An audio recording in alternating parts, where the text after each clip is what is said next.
Habíamos quedado con el pedido de la consagración de Rusia y con también esa visión que tuvo en Tui en la hora santa. Ahora Lucia la tenemos de nuevo en la casa de Pontevedra y escribe a su director espiritual, el padre González, confesor y director espiritual, el 28 de octubre de 1934, han pasado 5 años, y el día 21 de enero del año siguiente, del 35. Insiste en la necesidad de que el Santo Padre consagre Rusia al Inmaculado Corazón de María. Hace 3 años, nuestro Señor estaba bastante descontento porque no se realizó su petición. Esta consagración la hará a su santidad el Papa Juan Pablo II en la Plaza San Pedro, en comunión con todos los obispos del mundo, a quienes escribió una carta el 8 de diciembre del año anterior. El 25 de marzo lo hará de 1984, ante la imagen de la Capeliña de las Apariciones, llevada expresamente para ello por el obispo de Leiria, que era don Alberto Cosme do Amaral, a petición del Santo Padre. Juan Pablo II pasó la noche del 24 al 25 de marzo en su capilla particular en vigilia de oración ante la imagen. El día 25, en la Plaza de San Pedro, ante más de 200.000 fieles, el Papa se arrodilla ante la imagen y consagra solemnemente el mundo al Inmaculado Corazón de María en unión con los obispos del mundo entero. Es decir, no dice, bueno, se dice que, y seguramente lo habrá dicho así, a sottovoce, su intención, ¿no? In pectore era eso. Pero cuántas han sido los obstáculos, las trabas que se han puesto desde entonces para que nunca se hiciera como la Virgen lo pidió. Pues a esto hay que decir que, claro, hubo un efecto. No fue hecho como lo había pedido en la Santísima Virgen, pero hubo un efecto. Y el efecto fue que comenzó el desmantelamiento del comunismo en Rusia, la caída del muro de Berlín y el cambio en los países del este. Además, sin derramamiento de sangre.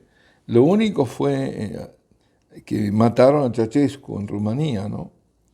Pero después no hubo derramamiento, cayó como un castillo de naipes, ¿no? Como para encantamiento. Yo eso lo recuerdo perfectamente. Recuerdo perfectamente porque fue en la Navidad del 89 fue donde empezó a ocurrir todo. Ahí el muro de Berlín. Y me acuerdo que veía yo, vivía en Italia, los programas de todos estos expertos donde hablaban de la perestroika, de la glasnost, de Gorbachev, y daban como 30 años, que iba a empezar dentro de 30 años los efectos, sí, a los pocos días. Evidentemente hubo, la mano de Dios estuvo ahí, pero ya como está dicho, ¿no? Es tarde, ya los efectos negativos, malignos, fueron ya esparcidos por el mundo. Bueno, Lucia, ya religiosa Dorotea, pasó en España toda la etapa de la Guerra Civil, que fue tremenda, y que ahora parece que hay memorias selectivas, no se quiere recordar todas las barbaridades que se hicieron, las muertes, la guerra fratricida tremenda, ¿no? Además, las iglesias quemadas antes de comenzar la guerra fue eso. Y tantos sacerdotes, religiosos, religiosas, muertos, ¿no? La destrucción fue del 36 al 39. En esa época estaba ella en España. La proclamación de la República fue a principios de la década del 30 y ahí comenzó la revolución, la persecución religiosa, fue ahí. Felizmente Galicia no fue asolada por este vendaval que bañó en lágrimas y sangre a los españoles. El comunismo internacional ensayó aquí el primer intento para establecer por las armas este sistema político cruel, que no tenemos que olvidarnos, es senador de libertades, ¿no? Ahí junto a los comunistas estuvieron en un momento los anarquistas, pues entre ellos se mataban también, ¿no? Y combatieron soldados soviéticos y afiliados del Partido Comunista de todo el mundo, ¿eh? Hasta Bruno Cornacchiola vino de Italia como infiltrado, ¿eh? Venían las tropas italianas que eran a favor de Franco, pero este era un infiltrado, ¿no? Este era un comunista. Las vueltas, ¿eh? Bruno Cornacchiola.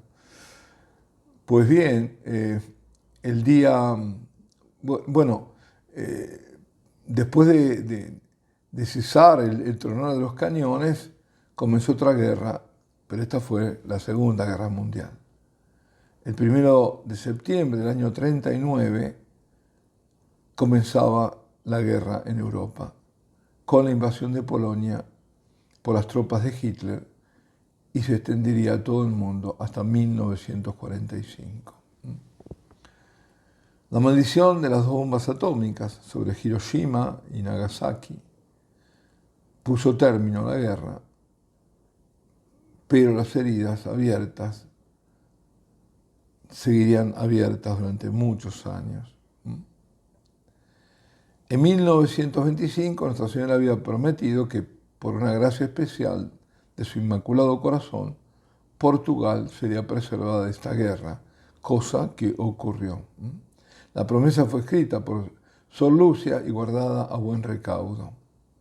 Cuando cae la noche del día 25 de enero de 1938, toda Europa contempló con espanto lo que los científicos llamaron una aureola boreal, que nunca se repitió, y que ya en julio del 17 lo había profetizado la Santísima Virgen en su aparición.